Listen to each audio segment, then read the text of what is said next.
നമസ്കാരം.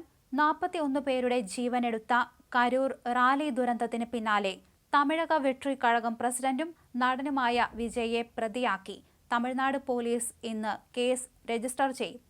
ഇക്കാര്യത്തിൽ കോടതിയുടെ നിർദ്ദേശം വന്നില്ലെങ്കിലും കേസെടുക്കാമെന്ന് സംസ്ഥാന പോലീസ് മേധാവി മുഖ്യമന്ത്രി എം.കെ. സ്റ്റാലിനെ അറിയിച്ചു എന്നാണ് വിവരം. അറസ്റ്റുണ്ടായാൽ ക്രമസമാധാന പ്രശ്നമുണ്ടാകാതിരിക്കാനുള്ള മുന്നൊരുക്കം പോലീസ് നടത്തും. വിജയ്ക്കെതിരെ കേസെടുത്ത് നിയമ നടപടിയുമായി മുന്നോട്ട് പോകാമെന്നുള്ള നിയമോപദേശവും മുഖ്യമന്ത്രിക്ക് ലഭിച്ചിരുന്നു. വിജയ്ക്കെതിരെ കേസെടുത്ത് അറസ്റ്റ് ചെയ്താൽ ടി.വിക്ക് അത് DMK-ക്കെതിരെയുള്ള രാഷ്ട്രീയമായുധമാക്കുമെന്ന ആശങ്കയിലാണ് അറസ്റ്റ് വൈകിക്കുന്നത്. അതിനിടെ കേന്ദ്രമന്ത്രി നിർമ്മല സീതാരാമൻ കരൂരിലെ ദുരന്ത സ്ഥലം സന്ദർശിച്ചു.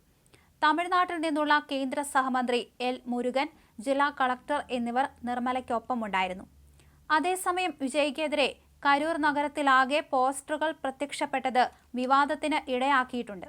കൊലയാളിയായ വിജയെ അറസ്റ്റ് ചെയ്യാൻ സർക്കാർ തയ്യാറാകണം എന്ന് ആവശ്യപ്പെട്ടുകൊണ്ടുള്ള പോസ്റ്ററാണ് കരൂർ നഗരത്തിലാകെ പതിച്ചിരിക്കുന്നത്. തമിഴ്നാട് വിദ്യാർത്ഥി കൂട്ടായ്മ എന്ന പേരിലാണ് ചോര പുരണ്ട കൈയുമായി നിൽക്കുന്ന വിജയുടെ ചിത്രത്തോടുള്ള പോസ്റ്റർ തയ്യാറാക്കിയിരിക്കുന്നത്. വിജയ്ക്കെതിരായ പോസ്റ്ററുകൾക്ക് പിന്നിൽ DMK-യും സെന്തിൽ ബാലാജിയും ആണെന്നാണ് ടി.വിക്ക് ആരോപിക്കുന്നത്. അതേസമയം കരൂർ ദുരന്തത്തിന് പിന്നാലെ ചെന്നൈയിലെ വസതിയിലെത്തിയ ടി.വിക്ക് അധ്യക്ഷനും നടനുമായ വിജയ് ഇന്ന് രാവിലെ പുറത്തിറങ്ങി. ഇന്നലെ പുലർച്ചെ 2 മണി മുതൽ ഇന്ന് രാവിലെ 10 മണി വരെ വിജയ് തന്റെ നീലങ്കരയിലെ വസതിയിലായിരുന്നു. 10 മണിക്കാണ് വീട്ടിൽ നിന്ന് കറുത്ത നിറമുള്ള കാറിൽ പുറത്തേക്ക് പോയത്. എങ്ങോട്ടാണ് പോയതെന്ന കാര്യത്തിൽ വ്യക്തമല്ല.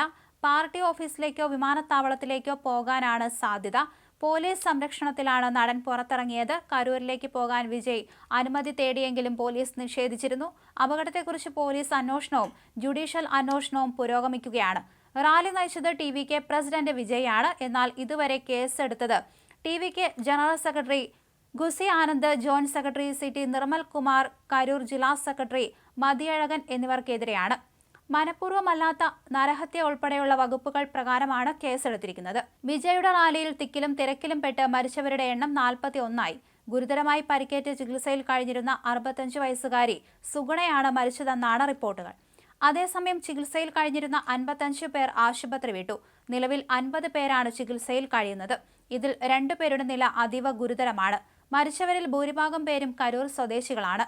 മൃതദേഹങ്ങളെല്ലാം തിരിച്ചറിഞ്ഞു. 10 പേർ കുട്ടികളും 17 പേർ സ്ത്രീകളുമാണ്. മരിച്ചവരുടെ കുടുംബത്തിന് 20 ലക്ഷം രൂപ വീതവും പരിക്കേറ്റവർക്ക് 2 ലക്ഷം വീതവും ധനസഹായം പ്രഖ്യാപിച്ചു.